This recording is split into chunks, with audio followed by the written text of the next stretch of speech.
अस्सलाम वालेकुम नाज़रीन, मिली वॉइस के खुसूसी बुलेटिन आलमी शब रोज़ में आपका खैर मकदम है। मैं अब्दुल वहाब। खबरों को तफसील से देखने से पहले पेश है अहम सुर्खियाँ।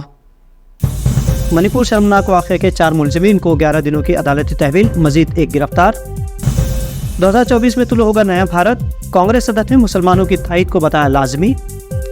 मध्य प्रदेश के ग्वालियर से कांग्रेस की इंतखाबी मुहिम का आगाज़, प्रियंका गांधी ने शुरू की मुहिम। साल 2023 में जून तक 87,000 हिंदुस्तानियों ने छोड़ी शहरियत, वज़ारत ख़ारजा का बयान। और यूपी में एबीवीपी की गुंडागर्दी, गोरखपुर यूनिवर्सिटी में वाइस चांसलर की पिटाई।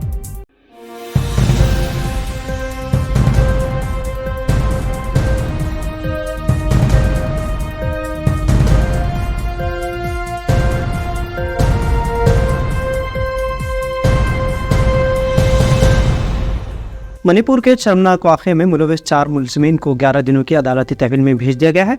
जिन 4 दरिंदों को गिरफ्तार किया गया है उनमें एक अहम मुलज़िम भी शामिल है। पुलिस के मुताबिक मुलज़िम हजूम की क़यादत कर रहा था। मणिपुर पुलिस का दावा है कि शर्मनाक मामले में मज़ीद एक मुलज़िम की गिरफ्तारी अमल में आई है और जंगी पैमाने पर सर्च ऑपरेशन भी जारी है। जगह जगह चेक पोस्ट पर तलाशी ली जा रही है। वीडियो की मदद से मुलज़िमीन की शनाख्त की जा रही है। आपको बता दें कि 4 मई को कुकी बरादरी की 3 ख़वातीन को बरहना करके उनकी परेड करवाई गई थी। वीडियो मंजर आम पर आने के बाद मुल्की सतह पर इसका रद्दमल देखा गया, जिसके बाद हुकूमत और जांच एजेंसी हरकत में आई है। वज़ीर आज़म नरेंद्र मोदी को भी इस मामले पर अपनी चुप्पी तोड़नी पड़ी, लेकिन अब बीजेपी के लीडर इस हसास मौजू पर भी सियासत करते नजर आ रहे हैं। बीजेपी का इल्जाम है कि कांग्रेस इख्तिदार वाली रियासतों में ख़वातीन पर होने वाले मजालिम पर पर्दा डाला जा रहा है। मगरबी बंगाल की वज़ीर आला ममता बनर्जी का कहना है कि पीएम मोदी की गलत पॉलिसियों की वजह से मणिपुर चल रहा है, ख़वातीन महफूज नहीं है और अपोजिशन का इत्तेहाद इंडिया 2024 में इनकलाबी तब्दीली लाएगा। ममता बनर्जी ने कहा कि अपोजिशन का मकसद मुल्क को फिरकापरस्त ताकतों से बचाना है। नफरत की सियासत का जिक्र करते हुए मगरबी बंगाल की वज़ीर आला ने कहा कि बीजेपी जो नफरत के बीज बोए है, मणिपुर में उसकी इंतहा देखने को मिल रही है। मणिपुर की मासूम आवाम इसकी कीमत अदा कर रही है। कर्नाटक में कामयाबी के बाद कांग्रेस की पूरी तवज्जो अब तेलंगाना पर मरकूज हो चुकी है। इस सिलसिले में तेलंगाना प्रदेश कांग्रेस लीडरों का एक वफद ने कांग्रेस सदर मल्लिकार्जुन खड़गे से दिल्ली में मुलाकात की। इस मुलाकात में कई उमूर पर तबादला ख्याल किया गया। इस वफद में कांग्रेस प्रदेश के सदर रेवंत रेड्डी, मोहम्मद अली शब्बीर और साबिक एमपी डॉक्टर रवि शामिल थे। कांग्रेस लीडरों का कहना है कि कर्नाटक में कांग्रेस की कामयाबी के बाद तेलंगाना अवाम ने कांग्रेस को बरसर इख्तिदार लाने का तहैया किया है। तेलंगाना की केसीआर हुकूमत के खिलाफ अवामी नाराजगी में इजाफा हुआ है। तेलंगाना की इंतखाबी मुहिम में राहुल गांधी और प्रियंका गांधी को अहम जिम्मेदारी दी जाए। रेवंत रेड्डी ने खड़गे को बताया कि इंतखाबी सर्वे रिपोर्ट्स कांग्रेस के हक में है और तमाम कायदीन ने इख्तलाफात फरामोश करके मुत्तहिदा मुकाबले का फैसला किया है।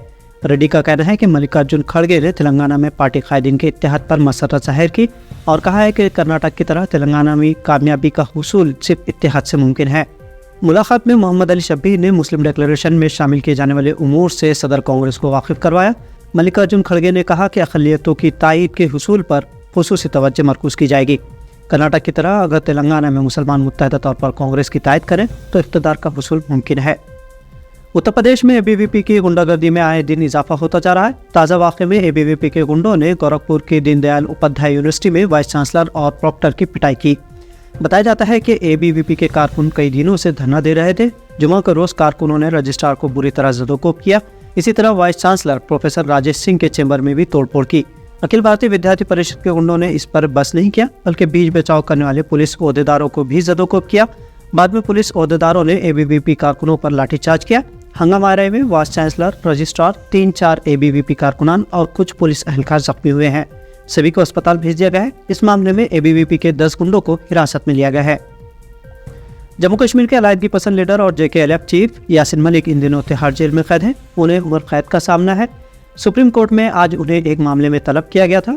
बताया जाता है कि जब यासिन मलिक सुप्रीम कोर्ट के कमरे अदालत में पहुंचे तो वहां मौजूद जज साहिबान और उकला हैरान रह गए। इससे कबल यासिन मलिक को दहशतगर्दी फंडिंग मामले में कसूरवार करार दिया गया था और अब वो उम्र कैद की सजा काट रहे हैं।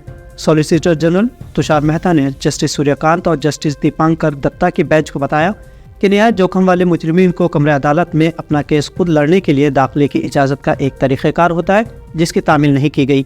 अदालत ने यह भी कहा कि उन्होंने यासीन को हाजिर रहने के लिए कोई हुक्मनामा जारी नहीं किया था। इसी दरमियान जस्टिस कांत ने कहा कि जस्टिस दत्ता ने इस मामले से खुद को अलहदा कर लिया है, इसलिए अब ये मामला चीफ जस्टिस से रुजू करना पड़ेगा। तुषार मेहता ने कहा कि जेल हुक्काम की कुछ गलत फहमी की वजह से यासिन मलिक को अदालत लाया गया है।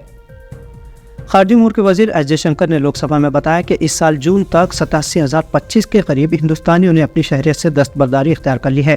ایک تحریری جواب میں جے شنکر نے کہا کہ اسی کے ساتھ سال 2011 سے اب تک 17,50,000 لوگوں نے اپنی ہندوستانی شہریت ترک کر دی ہے۔ ایس جے شنکر کے مطابق گزشتہ 2 دہائیوں میں عالمی کام کی جگہ تلاش کرنے والے ہندوستانی شہریوں کی تعداد نمایاں رہی ہے۔ ان میں بہت سے شہریوں نے ذاتی سہولت کی وجہ سے غیر ملکی شہریت لینے کا انتخاب کیا ہے۔ ایس جے شنکر نے کہا کہ ایک کامیاب، خوشحال اور بااثر تارکین وطن ہندوستان کے لیے ایک فائدہ ہے، اور ہمارا نقطہ نظر یہ ہے کہ تارکین وطن کے نیٹ ورک کو استعمال کیا جائے اور اس کے ساتھ قومی مفاد کو استعمال کیا جائے۔ مدھیہ پردیش میں اسمبلی انتخابات کی تاریخ کا اعلان ابھی نہیں ہوا ہے، لیکن سیاسی پارٹیوں نے اسمبلی انتخابات کی تیاریاں شروع کر دی ہے۔ عوام تک اپنے سیاسی ایجنڈے کو پہنچانے کے لیے پوری طاقت جھونک دی گئی ہے۔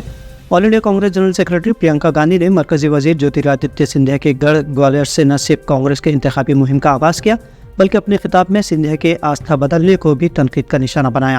پرینکا گاندھی نے وزیر اعلیٰ شیوراج سنگھ چوہان اور وزیر اعظم نریندر مودی کی پالیسیوں کو عوام مخالف قرار دیا، جبکہ وزیر اعلیٰ شیوراج سنگھ پر پرینکا گاندھی کے بیان کو مسحق خز بتایا گیا ہے۔